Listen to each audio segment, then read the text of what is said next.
What is up, YouTube? It's your boy, Beyonce, back at the home channel. Okay, man, we're back for another episode of Millsy Brews, the show where I brew my version 1.0 deck list of the commander in front of us on my quest to outbrew a Magic world. Today, we're starting a new avenue to Millsy Brews, where we're taking random commanders from EDH Trek and building them. What I've been doing for this is hitting random on EDH Trek 3 times and picking between those 3 commanders. And one of the first ones I drew was Gargos, Vicious Watcher, a mono-green Hydra commander that I have seen played in the past as well as have tried to pilot. I think this deck's a ton of fun, and if you're looking for a green deck that plays Hydras and can get pretty bonks, I think this deck is really cool. We're going a little bit above our normal budget here for Millsy Brews on this one just because we want to have some fun and do these commanders to the best ability we can, and it's mainly just because some of the Hydras aren't cheap, so there's nothing we could do, but our goal is for the deck ramp, but that's pretty obvious in mono green, play Hydras, and then make them hit hard. I mean, most of the Hydras can get really big, and I think Gargos is really fun. A 6 mana 8/7 with Vigilance. Hydra spells we cast cost 4 less to cast. And whenever a creature we control becomes the target of ability, Gargos fights up to 1 target creature we don't control. Which can hopefully be a deterrent to our opponents for them trying to take out our things and allow us to pay them back for it. But first up, we want a ramp, and other than our normal mono green ramp, you know, the Kadama's Reaches and the Rampant Growth and the and the Cultivates. We want to play creatures who can tap for more mana. Gwenna taps for 2 mana, and if we cast a creature spell with power 5 or greater, it gets untapped and gets a counter put on it. Runati, this is where we cast a creature spell with mana value 5 or greater. That creature ETBs with an additional X +1/+1 counters on it, where X is its mana value -4, and creatures with 3 or more counters on them have haste. This is going to effectively give almost all of our Hydras haste, since they come in with counters. Selvala, of course, great mono green commander in its own right, giving a green mana equal to the greatest power among creatures we control, can get our Hydras bigger and bigger. Traverse the Outlands, getting X basic lands, where X is the greatest power among creatures we control, means we can certainly ramp quick. Karametra's Acolyte, tapping for green, where green is our devotion, which should be pretty easy to stack up over the course of a game. And then Old Hydra, power and toughness equal to the number of lands we control. When it comes in, we could search for a land card and put it on the battlefield tap. What I do like about that is it's not a basic land, so this can go get things like Castle Garenbrig or Nykthos, these lands that can be very powerful. So Old Hydra, although it's not an X spell, is still a very good Hydra in its own right. Well, let's get into the Hydras, because I think the Hydras are important. Shout out if you get the reference up top there, but I think there's so many great Hydras you could play, but I wanted to just go over the few that I think are some of the big standouts that you should consider. Benevolent Hydra gets X counters on it when it comes in, but if 1 or more counters will be put on another creature we control, we get that many +1, giving it kind of that hardened scales effect. And then we can move a counter from Benevolent Hydra onto something else, which can be useful for some of the effects we may have that care about creatures with counters on them. You know, things like Inspiring Call and those type of things. Primordial Hydra is a great one.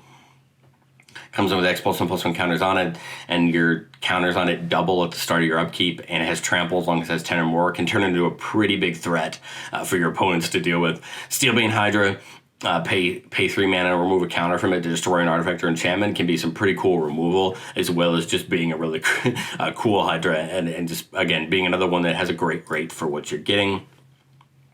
Voracious Hydra comes in and can either double the amount of counters on it or fight something, which can be really effective depending on what situation you're in.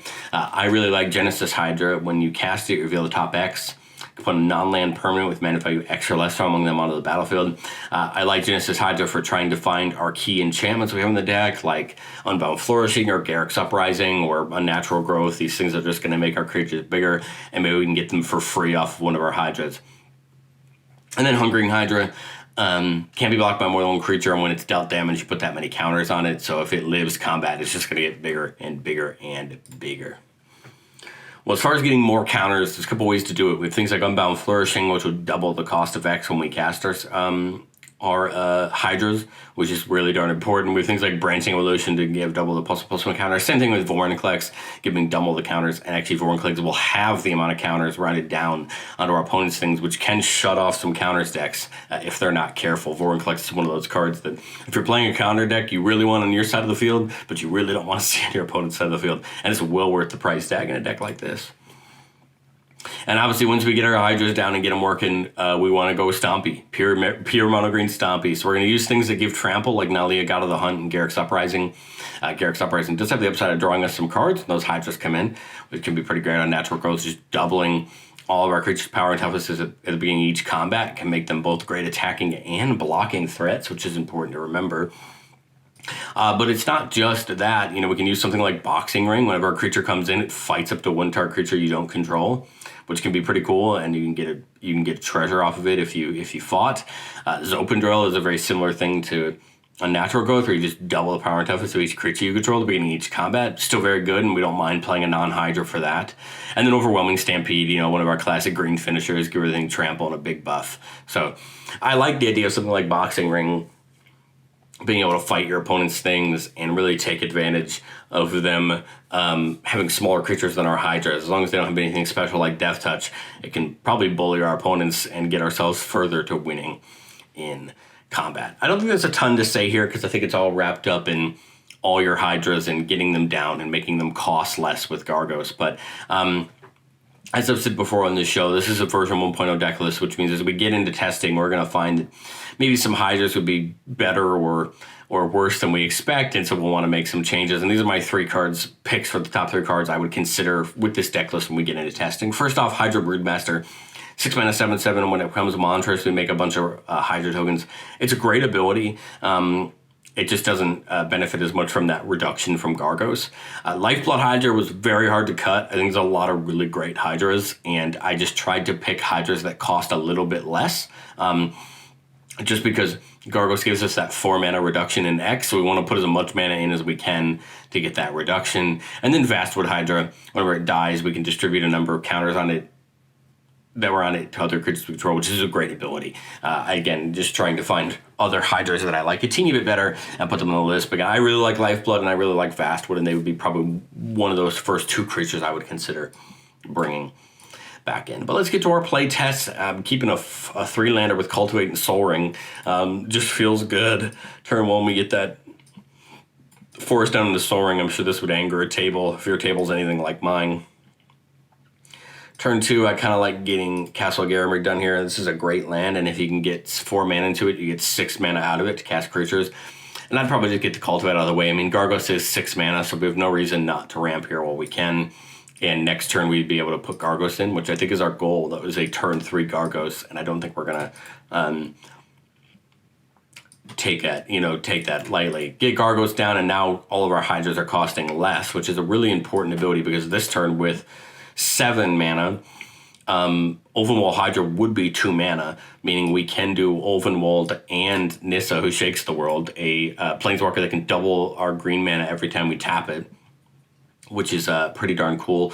We actually could, if we think about this the right way, we could play Nissa first, and then have actually 3 mana, putting this and then maybe the Utopia Sprawl down on one of our forests if we wanted to really take advantage of doing it the right way. If Vastwood would go get a land of our choice, I think it would make the most sense to go get something like Nykthos here.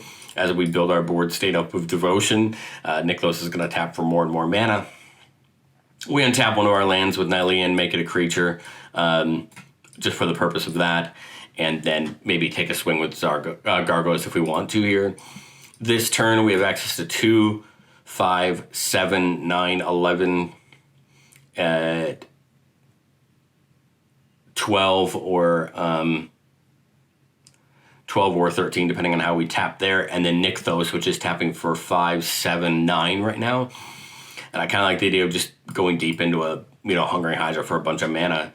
We could tick up Nissa again to untap another land if we wanted to. We could play the Mana Gorger as well, get it started, and just take a swing here with our creatures if we want to. Again, just all we need at this point is a trample enabler or something to push ourselves a little bit further. But again, we're 1 turn away from Nissa's at -8. I doubt anyone's going to be able to attack through our board at the moment, and we just keep it going. This turn we draw an Emerald Medallion, which not very helpful, but again, I think we'll just keep swinging at this point. We're trying to find the right opponents, attack in.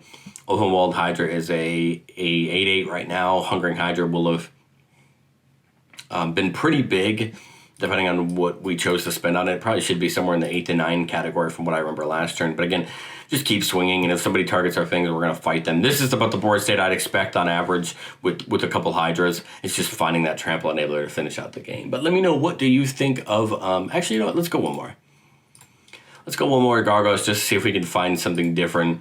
I like it. 3-lander with Wild Growth and Ronis' Monument. So turn 1, we get that Wild Growth down. Making this tap for 2 mana. I like it. That'll help. Turn 3, we see the Harrow, but we also could do the Ronis' Monument. I kind of like the idea of getting that Ronis' Monument down, making all green creatures cost 1 less, and buffing a creature of our choice every time we cast a green creature spell. Here we have 4 mana. Gargos would be 5 because of the -1 reduction. So I think we just Harrow here. Pitch one of our forests to get 2 more forests. And I think just set ourselves up for next turn when we can play Gargos. This turn, 1, 2, 3, 4, 5 mana gets Gargos down.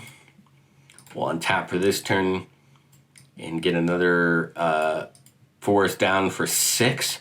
So Hooded Hydra would cost, or either of them would cost 4 less, meaning we could just put a big one down right now. If we wanted to, 4 less, and we have 6 mana available, so that's X is 9 into a Hungering Hydra if we want to do that, and that would buff with Ronis' money. We could buff Gargos up to a 10-9 this turn with a trample and take a shot at somebody. This turn, get down that Nykthos. I would probably get the Unnatural Growth down. That's 4 mana there. Then we would have a Devotion of 8, and that would be, 4 there, that into 8. That's 12, so Hooded Hydra would be, again, an 8 coming in. Buff up Gargos and slam it into somebody again. And again, that would be 10 up to 20 because of the double from a natural growth, and probably just going to be potentially lethal for somebody depending on how they can deal with it. And when we're casting, if we cast multiple creatures each turn, then we can just hand trample out to another creature. Defiler Rigor is a little late, but a great creature in its own right, spreading counters around. But again, I think you get the principle here. Go big with Hydras, hit into our opponents. We have lots of ways to give them trample, a lot of ways to make them draw us cards when they come in. The pretty much classic things I think you'd expect from a mono green deck. But let me know, what do you think of Gargos down in the comment section below. It's always fun to cover mono green Stompy because it's a profile I love so much. And Gargos would be a ton of fun, I think, if you're looking for a mono green deck. Some of the Hydras are pretty pricey, but other than that, it's a fun deck, and it would get you most of the staples you'd really want for a green deck, even if you decided to switch into something else later. But let me know, what do you think of Gargos down in the comment section below, and I will catch you guys next time.